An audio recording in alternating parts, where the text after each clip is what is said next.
dunia ini tidak selamanya. Ini bukan tempat abadi. Ini semu. Dan kehidupan kematian yang berlangsung di dunia itu sejatinya memberikan kesan kepada kita untuk belajar.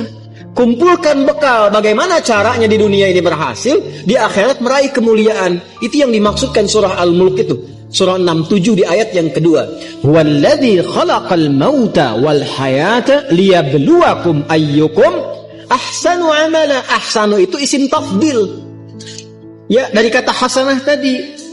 Jadi kita mengumpulkan hasanah, tapi orientasinya akhirat. Dan untuk mencapai ke titik itu, Allah berikan bentangan jalannya disebut dengan ibadah.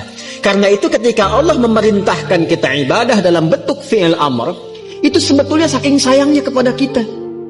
Kalau nggak sayang nggak akan diperintahkan.